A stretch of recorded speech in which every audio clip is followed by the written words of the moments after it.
So today we're going to dive deeper into the ICP hate and the comments from the trolls to understand if there's any truth to them. So we're going to go deeper into what people are actually saying negative about ICP, and we're going to combat that. In the last video, we talked about decentralization, we talked about tokenomics, and we talked about price, right? But in this video, we're going to go a little deeper to see if there's anything else people are throwing at ICP that's negative that can be debunked, right? So someone shared a thread with me that's 28 posts long about why Dfinity is false and misleading. And so we're going to dive into that. But first, just so you understand who this person is, right? Here's a previous tweet. If you love decentralization and freedom, then abandon Bitcoin and Ethereum now, as they no longer stand for the cypherpunk dream. Without L1 capacity, users are pushed into centralized and custodian solutions instead. Without on-chain governance, it's a dictatorship, the antithesis of crypto.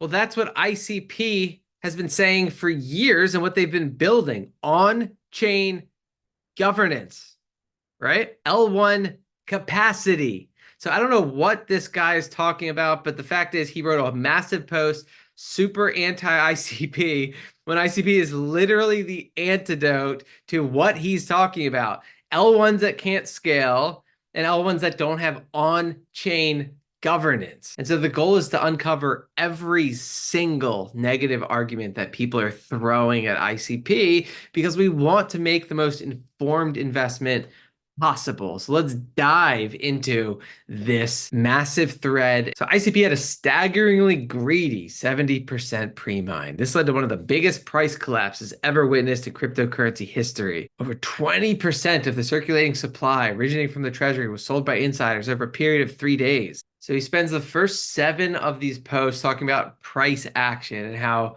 the price collapsed early on. When just look at the price of Cardano, it plummeted 90% down to 2 cents before 100xing. It really doesn't matter the price action at launch. So we've already debunked that, right? That was in the past, yes. And what matters now is how ICP presents itself in the present. This brings us to ICP's ridiculous claim of infinite scalability. ICP scales through subnets, which absolutely do have trust and security trade-offs, unlike what ICP claims. Even though DOT and AVAX take a similar approach to scaling, neither claim infinite scalability, as that is a deeply misleading form of marketing in a finite universe. As with higher replication factors, more replicas nodes are needed to send messages for the block to be agreed on, which causes message latency to go up, slowing down the network. The same is also true when increasing the number of subnets, as all subnets communicate directly with each other. And due to distributed key generation being computationally expensive,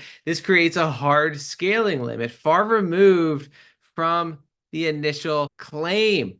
Okay, right. But what happens when more nodes are added to increase the computational power of the network?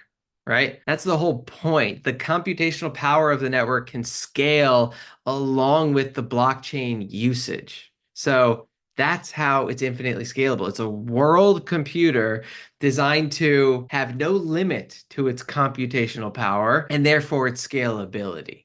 So yes, it can slow down if there's not enough compute power, but the point of it is to have massive computing power. And there's no other asset on the planet that has almost 400,000 Ethereum equivalent transactions per second. So it's already beating almost every other asset in terms of scalability. And it has 1,500 total node machines around the world and growing, right? So it's flexible. It can grow. Yes, it'll slow down if there aren't enough node machines, but the more it's used, the more valuable the network is, and the more these node machines are incentivized to provide computing power. Following claim is also extremely misleading, bringing native smart contracts to Bitcoin. In reality, these smart contracts are only as secure as the subnet and canister smart contracts it is built on, as this is where the BTC private keys are actually stored. As the subnet is compromised, so are the private keys. Calling this native BTC is a massive red flag. So at the end of the day, it's a question about whether or not ICP is secure, right? Well, it's proven to be secure, processing 300 plus thousand Ethereum equivalent transactions per second.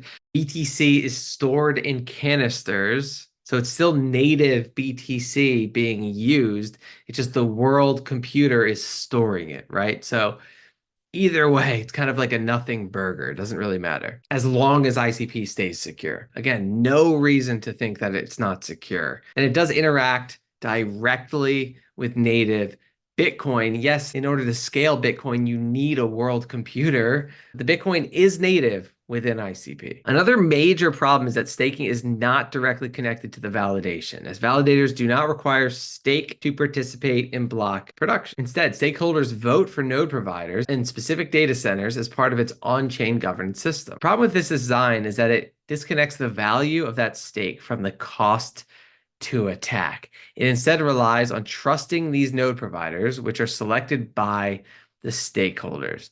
This lowers the overall security of the ICP network as it relies more on trust. So what he's saying is that the ICP DAO, Decentralized Autonomous Organization, votes to determine who the node providers are. The node providers within data centers then have to be relied upon to provide the computational power needed to power the world computer. But they designed it in such a way where the node providers, which have their own hardware, specific hardware for the ICP computer, can't take down the entire chain, right? So they put controls in place to prevent an attacked node provider in a data center from bringing the whole thing down. Again, this isn't existential. This is like small technical jargon being thrown at ICP. This is where it starts to get even more ridiculous. ICP claims that it has solved the Oracle problem through what they refer to as HTTPS outcalls, which allow smart contracts to get data directly from Web 2 APIs. Relying on centralized APIs is not a solution to the Oracle problem at all.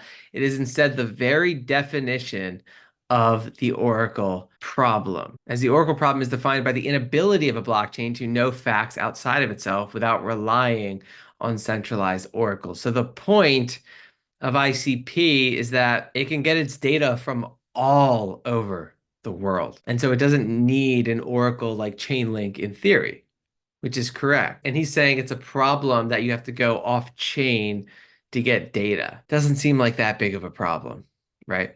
Because you can choose exactly where the data is coming from. I mean, unless you have a weather station built on chain, which is possible. I don't know where you're like in sports information, like you need an ESPN running on chain to not get that data off chain, right? So there's just certain data that's going to have to be off chain, and ICP is going to have to call out to get it, right? So again, not existential.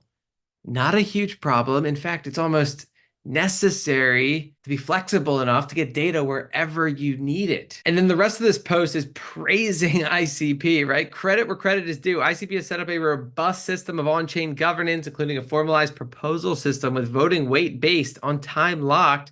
Another aspect of ICP's design that deserves praise is its token economics, adopting a similar design to ETH, where there is a small amount of inflation to pay for validator rewards. Small amount of inflation. So this guy is a blockchain researcher, and he threw as much negativity at ICP as he possibly could, but the rest is just all positive, right? Small amount of inflation to pay for validator rewards, while all fees are burned in the form of cycles, a native stablecoin that acts like gas, right? It can become deflationary. Most of my critique is based on how ICP presents itself. I have a problem with any blockchain making misleading and false statements. These are investment assets available to retail. So it seems like it's more about semantics. It's like he's saying that they lied about solving the Oracle problem. They lied about using native BTC. I would also like to thank the Chief Technology Officer of ICP, Jan, for reviewing this critique. Of course, he disagrees with my conclusions, and that is understandable.